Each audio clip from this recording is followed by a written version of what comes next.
बचन बाबूजी महाराज भाग पहला, बचन नंबर 76। आगरा 11 जून सन 1939। अगर राधा स्वामी मत को अच्छी तरह समझ लिया है तो आस बदलनी चाहिए। बगैर आस बदले काम नहीं सर सकता। अगर राधा स्वामी मत को अच्छी तरह समझकर दृष्टि के साथ उसकी धारणा की गई है तो आस बदलनी चाहिए। इसका ये मतलब नहीं है कि संसार की आसें और चाहें सब एक बार की गायब हो जाएंगी। पहले तो केवल संसारी आस और चाह ही उठती थी और कुल कार्रवाई जो की जाती थी उस चाह को पूरा करने के लिए होती थी। अब उसमें फर्क आना चाहिए। जितनी ताकत आस और चाह उठाने और उसको पूरा करने के वास्ते जतन करने की है, उसके कोई ना कोई अंग में ये आस पैदा होनी चाहिए कि हम सच्चे मालिक के देश में पहुंचकर उसके चरणों में बासा पावें। अगर ये आस और चाह नहीं पैदा हुई है तो परमार्थ नहीं बन सकता। जिस चीज की आस और चाह उठती है उसके लिए ये दीन होता है। इसकी तवज्जह और चित्त उस तरफ जाते हैं और इसके मन और इंद्रिय उस काम को करना मंजूर करते हैं।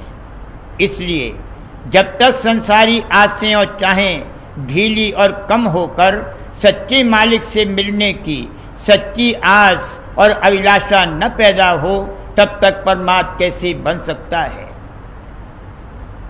ये कहना कि हम तो परोपकार करते हैं या देशोन्नति और सबको सुख व आराम पहुंचाने वगैरह के काम करते हैं और यही परमार्थ है, मन की दगाबाजी और फरेब है। इन सब कामों की जरूरत है और करना चाहिए, मगर इन कामों को परमार्थ से मंसूब करना गलती है और इन कामों के करने वाले तो हमेशा मौजूद रहे हैं और रहेंगे।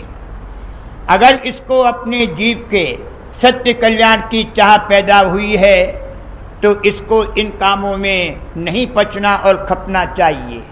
जिनका यह काम है वह कर रहे हैं और करते रहेंगे। इन कामों के करने वाले ये दलील पेश करते हैं कि अपने भाइयों को सुख व आराम पहुंचाने से बढ़कर और क्या काम हो सकता है। उनसे पूछना चाहिए कि तुम किसको सुख व आराम पहुंचाते हो। जिस्म यानी तन और मन को ही तो आराम पहुंचाते हो। ये दोनों चीजें नाशमान हैं और धन व विद्या आदि जो प्राप्त करते और कराते हो वो भी नाशमान है। तो जो चीज नाशमान है उसके लिए जतन और कार्रवाई करना सत्य परमार्थ नहीं हो सकता। तुम्हारे अंदर जो सूरज चैतन्य अविनाशी और अजर अमर जौहर है उसको यहां से निकालो और उसके भंडार में पहुंचाओ। ये असली और सत्य परमार्थ है। इस परमार्थ को करने से तुम अपना भी उपकार करोगे और दूसरों का भी। सिवा इसके जो चाहे सो किया करो, वो सत्य परोपकार या परमार्थ नहीं है। धन, मान बढ़ाई, आदर और प्रतिष्ठा की चाह है और उसके हासिल करने के लिए सब पच रहे हैं और समझते हैं कि हम परमार्थ कमा रहे हैं। खुद धोखे में हैं और दूसरों को भी धोखे में डालते हैं। इसी तरह आजकल बहुत लोग इस बात के साबित करने की कोशिश में लगे हैं कि सब मत और मजहब एक हैं और जगह जगह घूमते फिरते हैं और कहते हैं कि देखो सब मजहब एक हैं, आपस में लड़ाई झगड़ा मत करो। और इसी को परमार्थ ख्याल करते हैं और समझते हैं कि हम बड़ा भारी काम कर रहे हैं। बेशक आपस में लड़ना झगड़ना नहीं चाहिए और लड़ाई झगड़े को जहां तक हो सके रोकना चाहिए, मगर सब मजहबों को एक बतलाना धोखेबाजी और दगाबाजी है। जो शख्स ये कहता है कि सब मजहब एक हैं, जान लो कि वो ला मजहब है, उसका कोई मजहब नहीं है, क्योंकि सब मजहब एक है नहीं। यहां से लेकर सत्य देश तक बहुत से धनी और मालिक हैं, और सब धनियों और मालिकों के अलग अलग मजहब, मत, पंथ, मार्ग और धर्म हैं।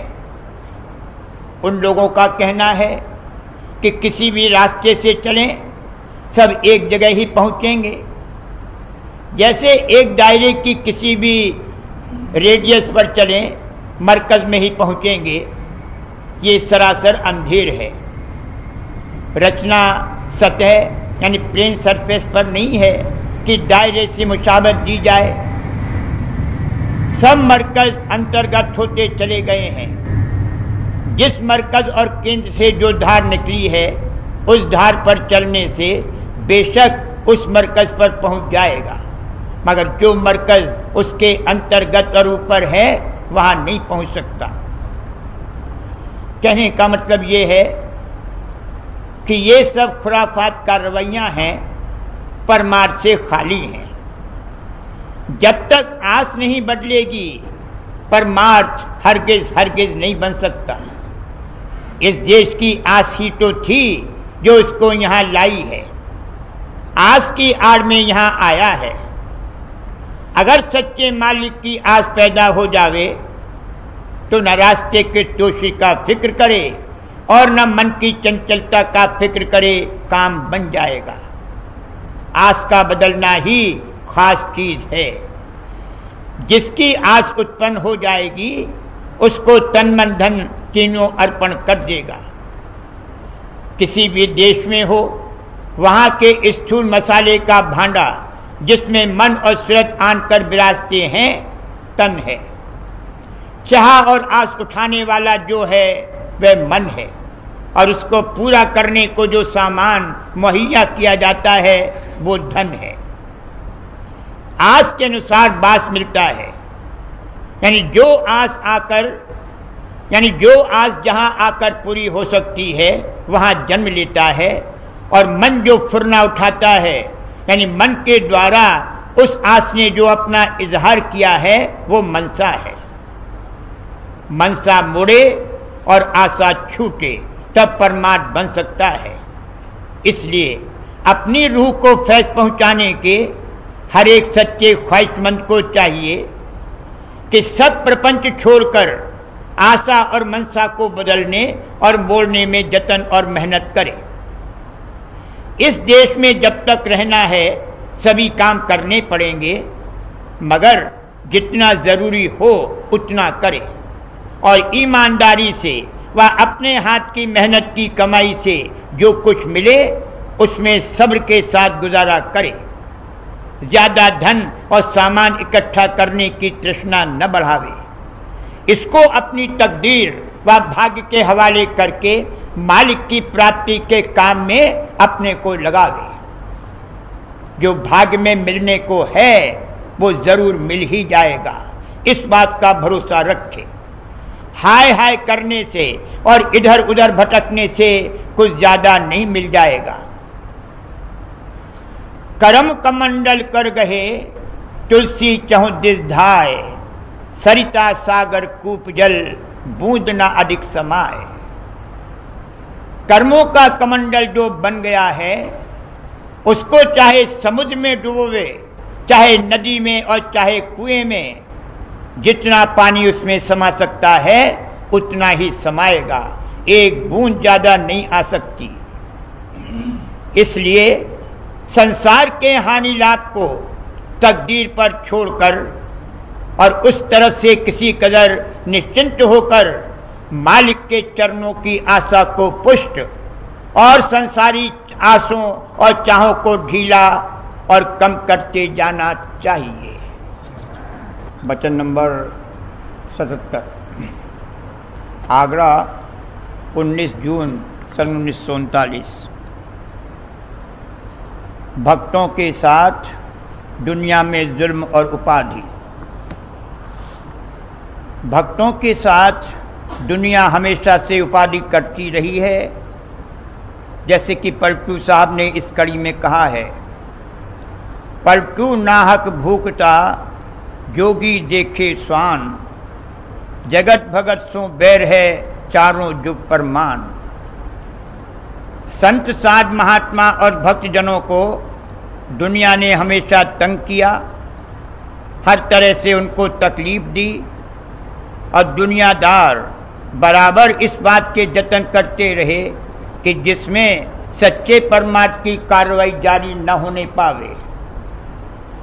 अब कलयुग का प्रवाह है और जैसे जैसे घोर कलयुग आता जा रहा है, दुनिया की तरफ से मुखालिफत और उपाधि बढ़ती जा रही है और बढ़ते बढ़ते किस वक्त में जाकर इस उपाधि और मुखालिफत की क्या सूरत होगी और किस कदर ये जोर पकड़ेगी, इसके निस्बत पेशतर जो जो संतों ने इशारे फरमाए हैं उस पर जब ख्याल किया जाता है तो रोमांच हो जाता है और शरीर कांपने लगता है। ईसाई मजहब की तवारीख में जो पढ़ने और सुनने में आया है कि एक फिरके के लोगों ने दूसरे फिरके वालों पर क्या क्या ज्यादतियाँ, जोर जुल्म वगैरह किए हैं, उससे कहीं बढ़कर जोर व जुल्म संतों और संतों के भक्तों पर आइंदा होंगे। जो सच्चा भक्त और परमार्थी होगा वही उनको बर्दाश्त कर सकेगा और भक्ति और परमार्थ के रास्ते से डिगमिगाएगा और हटेगा नहीं। काल ये पसंद नहीं करता कि संतों का मत जारी हो, इसलिए वो हमेशा से संतों के मार्ग में रुकावटें डालता रहा है और डालता रहेगा। और जैसे जैसे वक्त गुजरता जाएगा काल की तरफ से मुखालिफत और उपाधि का रूप भयंकर होता जाएगा। जब पहले पहल परम संत यहाँ पधारे थे उस वक्त उनके और उनके भक्तों और सेवकों के पीछे छुआछूत और जात बिरादरी और घर वालों वगैरह की तरफ से उपाधि थी।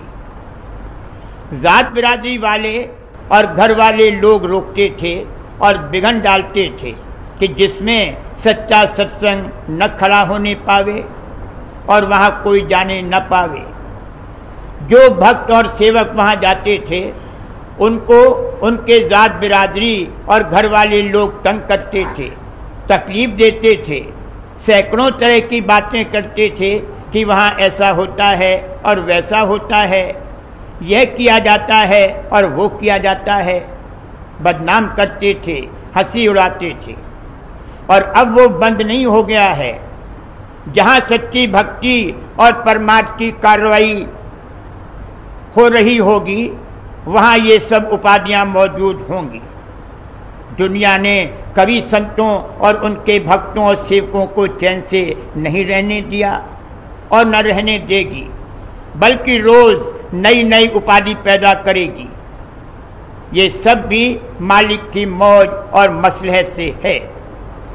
सच्चे परमार्थियों की भक्ति में इससे कोई हर्ज और नुकसान नहीं होगा, बल्कि जिस कदर दुनिया उनको तंग करेगी उनकी भक्ति बढ़ेगी।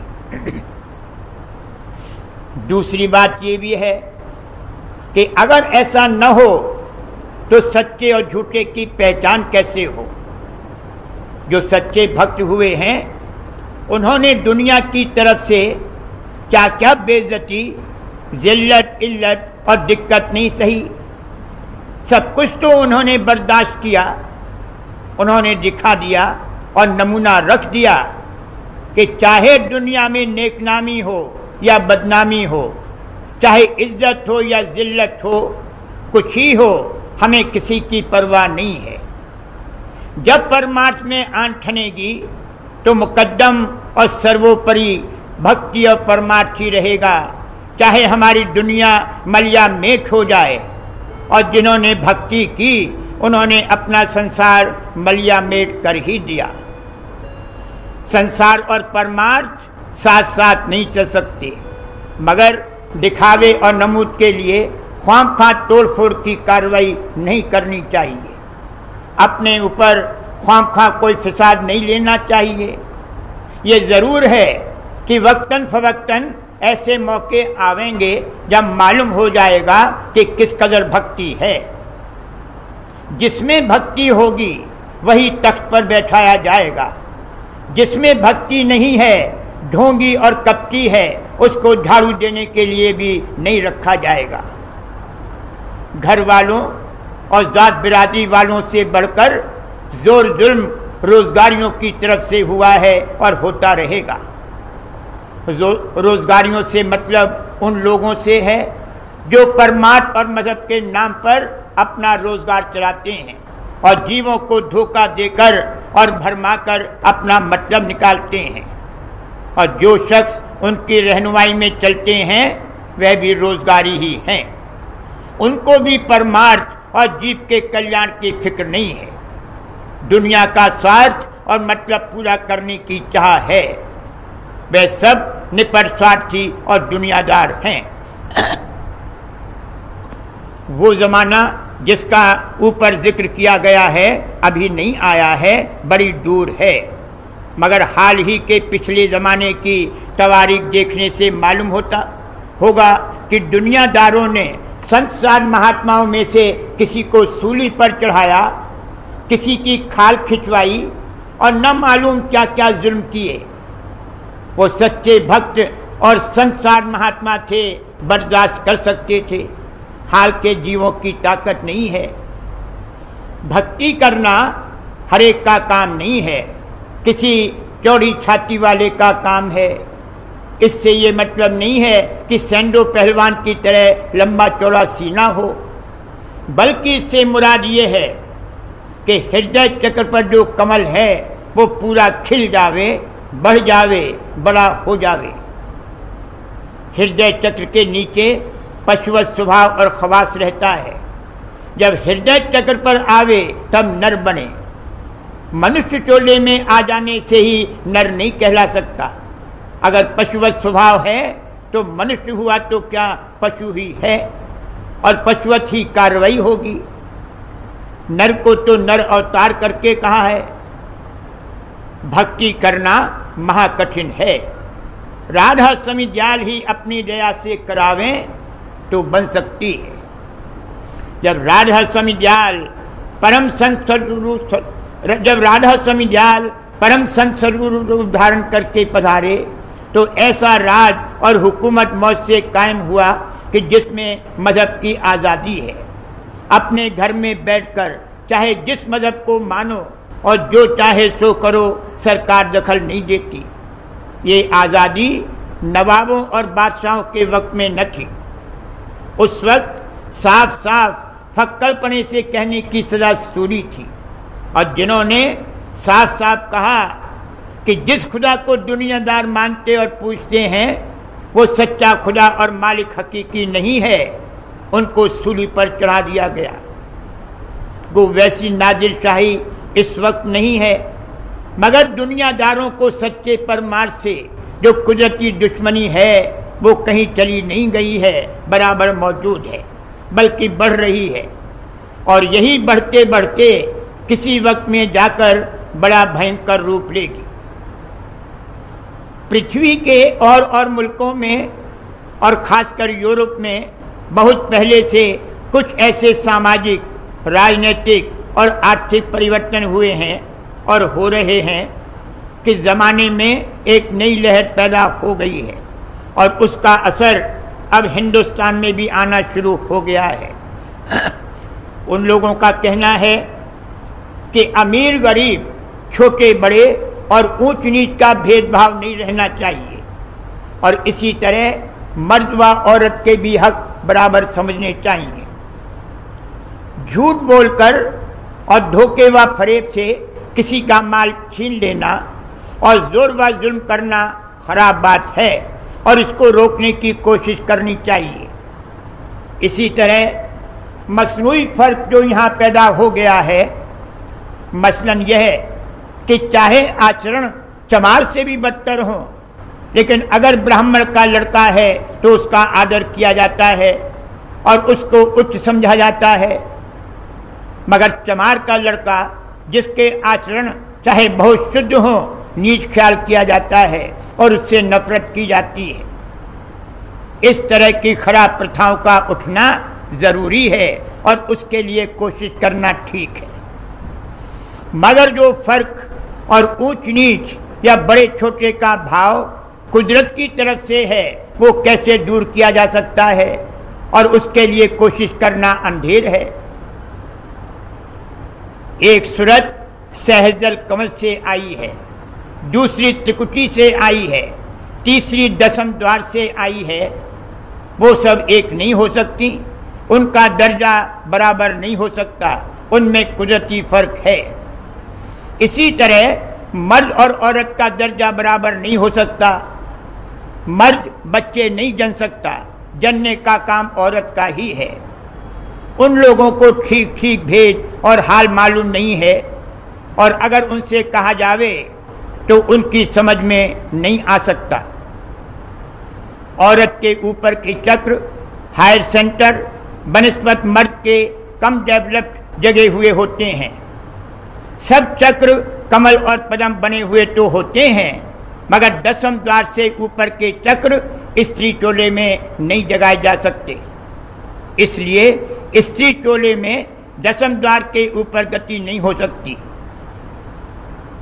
ये मर्द और औरत का कुदरती फर्क नहीं जा सकता। ये जरूर है कि कोई कोई औरत इल्म व फन या किसी बात में मर्दों से भी ज्यादा चतुर और होशियार निकल सकती है, मगर सब नहीं, कोई कोई। लेकिन इससे मर्द और औरत का दर्जा बराबर नहीं हो सकता। वह लोग अपनी कुल ताकत, विद्या और बुद्धि औरत व मर्द को एक बनाने में लगा रहे हैं। इसी तरह और बहुत सी बातें हैं। कहने का मतलब यह है कि कुछ जमाने की हवा ही ऐसी चली है कि इस तरह के उल्टे ख्यालात लोगों के दिमाग में आ रहे हैं और उन लोगों की तादाद बढ़ रही है और उनकी पार्टी ताकत पकड़ रही है। उनको सच्चे परमार्थ से कुदरती और खवासी दुश्मनी है। उनका कहना तो ये है कि मजहब गुंडों और ठगों के लिए है। Religion has no legs to stand upon except on charlatans। अगर उन लोगों का राज हो तो मजहब और परमार्थ को झाड़ू लगाकर निकाल देने की कोशिश करेंगे।